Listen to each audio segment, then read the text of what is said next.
Então, o que é o décimo termo? O décimo termo é o primeiro termo mais 9 razões. Por que aí tem 9 razões? 10 menos 1, que é 9. Certo? 10 menos 1, 9 razões. O A índice 1 é o primeiro termo, que é 2, e a razão é 3.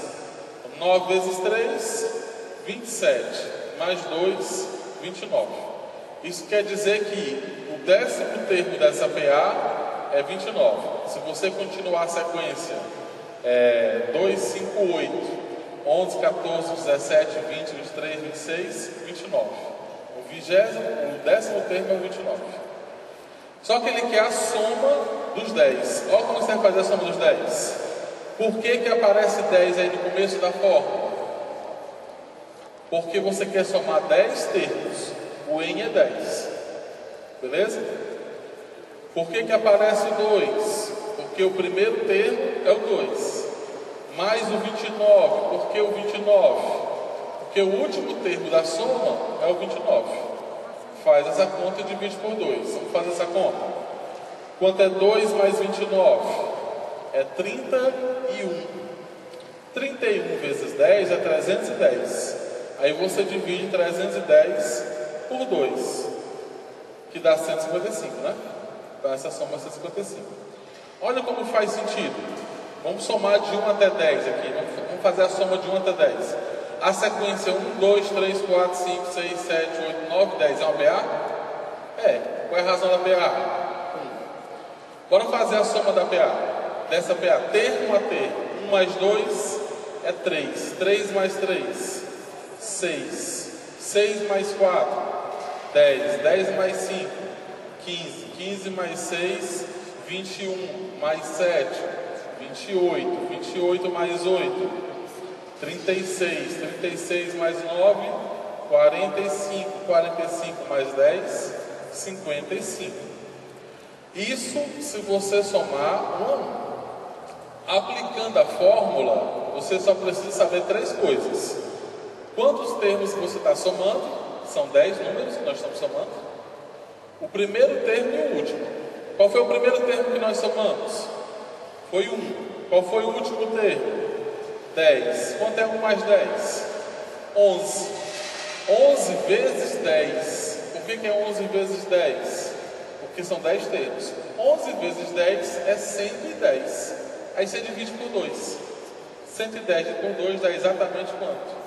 55.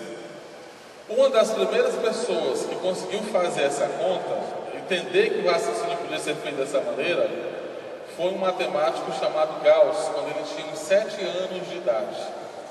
Aos 7 anos de idade, o professor tinha passado uma atividade na turma para que os alunos se ocupassem fazendo a conta de somar de 1 até 100.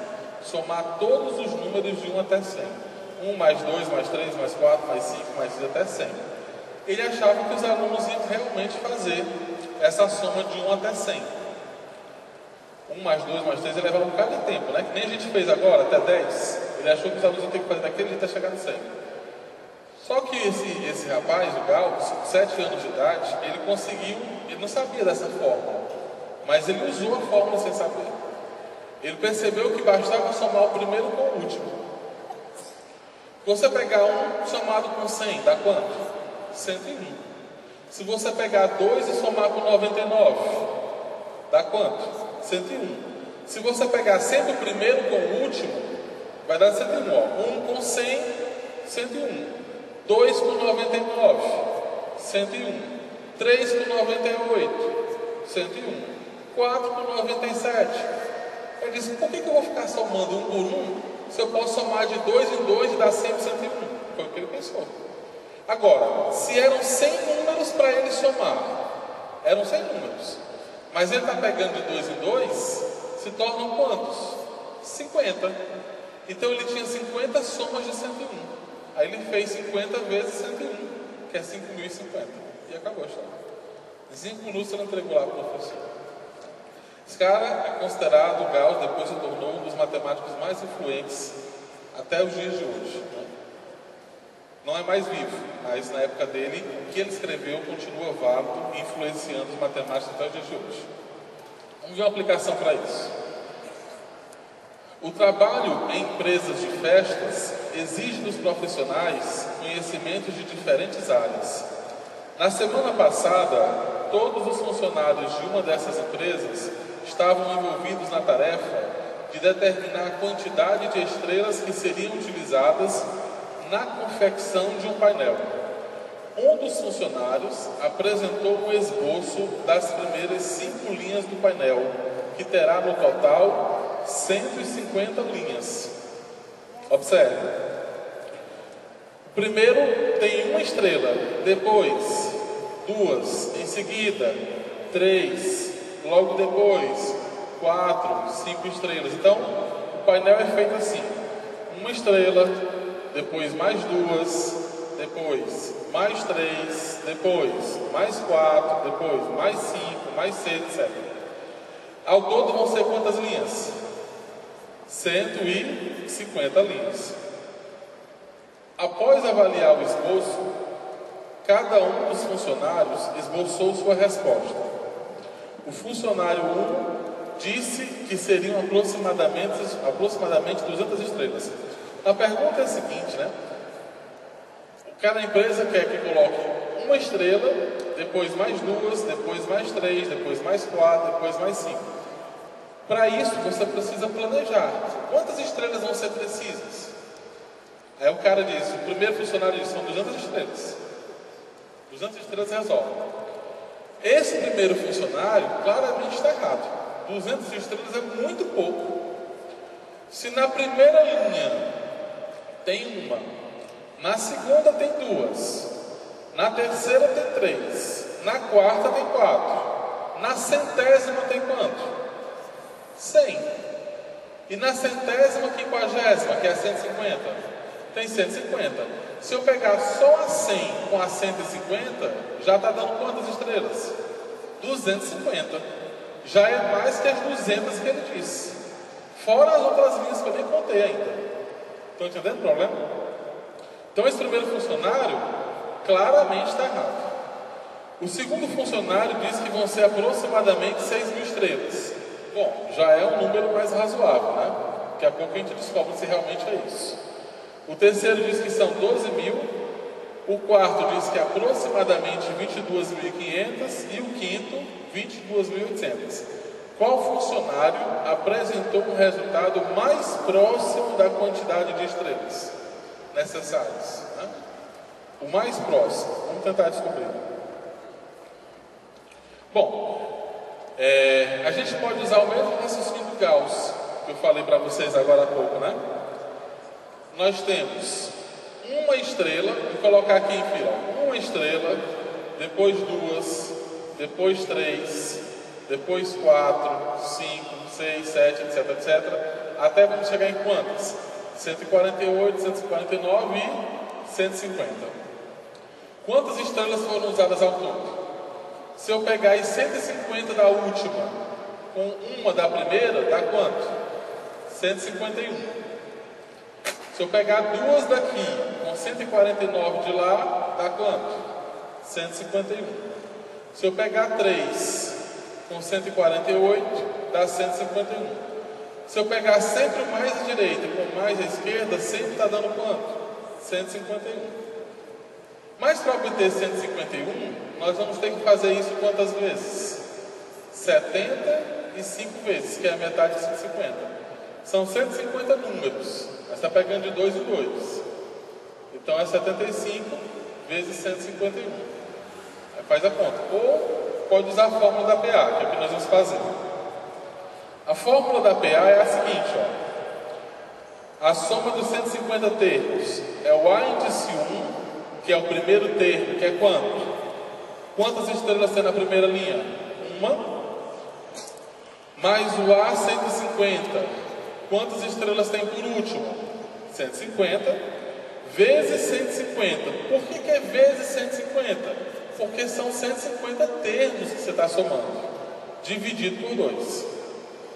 Aí você faz 1 mais 150, que dá 151, multiplica por 150 e divide por 2. O resultado dessa conta dá esse número aí, 11.325. Então, se alguém quisesse fazer essa figura, 1, 2, 3, até 150 estrelas, iria precisar de 11.325 estrelas. Qual foi o funcionário que disse o número mais próximo disso? Foi o funcionário que disse 12.000 estrelas, que foi o funcionário 3, né? O 3 disse 12.000 estrelas, foi o mais próximo de 11.325. Então ele é que acertou. Teve o melhor palpite. Bom, nós já discutimos o que nós tínhamos para falar de PA, que é quando a sequência sempre aumenta a mesma quantidade, né? A outra sequência mais importante dessa noite é a progressão geométrica. É bem parecido com a PA. A diferença da PA para a PG é a seguinte: enquanto na aritmética você sempre vai aumentando uma mesma quantidade, isso é na aritmética, na geométrica você vai sempre multiplicando por uma mesma quantidade, ou sempre multiplicando, ou sempre dividindo por um mesmo número. Então, por exemplo, essa primeira sequência que aparece aí, 1, 2, 4, 8, 16, 32, 64. Do 1 para o 2, aumentou 1. Do 2 para o 4, aumentou 2. Do 4 para o 8, aumenta 4. Do 8 para o 16, aumenta 8. Está sempre aumentando o mesmo número? Não. Às vezes aumenta 1, às vezes aumenta 2, às vezes aumenta 4. Não está sempre aumentando o mesmo número. Então isso não é uma PA. Mas, se em vez de você pensar no aumento, você pensar na multiplicação, do 1 para o 2 foi multiplicado por 2. Do 2 para o 4, multiplicou por 2 de novo. Do 4 por 8, multiplica por 2 de novo. Do 8 por 16, multiplica por 2 de novo. Do 16 por 32 e do 32 por 64, também está multiplicando por 2. Então essa sequência, ela não está aumentando de forma constante, mas ela está sendo multiplicada de forma constante. Os números estão sempre sendo multiplicados por quanto? Por 2. Isso é o que nós chamamos de progressão geométrica. É uma sequência em que os números estão sempre sendo multiplicados por uma mesma constante, no caso por 2. É esse valor que está sempre sendo multiplicado é chamado de razão da PG. A razão da PA a gente representava pela letra R. Para não confundir com a razão da PG, nós vamos representar a razão da PG pela letra Q. Então, o Q vai representar a razão da PG. Essa segunda sequência, 9, 3, 1, 1 terço, 1 nono e 1 27avos. Os valores, eles não estão sendo multiplicados, mas eles estão sendo divididos. Do 9 para o 3, divide por 3. Do 3 por 1, divide por 3 de novo. Do 1 para 1 terço, divide por 3 de novo, e assim por diante. Está sempre dividindo por 3. Dividir por 3, é por isso que a razão é 1 sobre 3, porque é 1 dividido por 3. Então a razão da PG nesse caso não é 3, porque não está sendo multiplicado por 3. É 1 terço, 1 sobre 3, porque está sendo dividido por 3. Na outro exemplo, menos 2, 6, 6 e menos 18, 54 e menos 172. Do menos 2 para o 6, você multiplica por menos 3. Menos 2 vezes menos 3. Os sinais são iguais, né? Aí fica positivo. 6 vezes menos 3 dá menos 18. Menos 18 vezes menos 3 dá 54 e assim por diante. Então esse número aí é a razão menos 3. Do mesmo jeito que na PA você só precisa saber de duas coisas, o problema está resolvido, que era o primeiro termo e a razão, também na PG vale a mesma regra. Basta você saber duas coisas e você responde qualquer pergunta sobre o PG. Quem é o primeiro termo e quem é a razão da PG. basta isso. Aí nós temos a soma dos termos da PG. Aí tem dois casos: a soma finita e a soma infinita dos termos.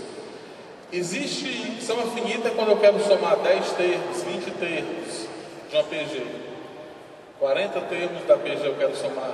Aí a gente usa essa fórmula da esquerda, a soma finita. A índice 1, que é o primeiro termo, o Q é a razão da PG, o N continua sendo o número de termos, os mesmos valores, né? Agora, no caso da PG, existe uma situação específica em que, em vez de somar uma quantidade limitada de termos, você poderia somar uma quantidade infinita de termos, uma quantidade ilimitada de termos. É chamada de soma dos infinitos termos da PG. Ela só existe quando a razão da PG é um número pequeno, é um número menor do que 1, entre menos 1 e 1 para ser mais exato. Então, imagine a seguinte situação. Imagine uma folha de papel em que eu pudesse rasgar a folha de papel ao meio. Então, rasguei a folha de papel ao meio. E aí eu rasgo a metade da folha de papel de novo ao meio. E depois a metade da metade. E assim por diante. Quantas vezes eu posso repetir esse processo? Em princípio, eu podia repetir isso inúmeras vezes, né? Ilimitadamente. Essa é a ideia por detrás da soma dos infinitos termos da PG.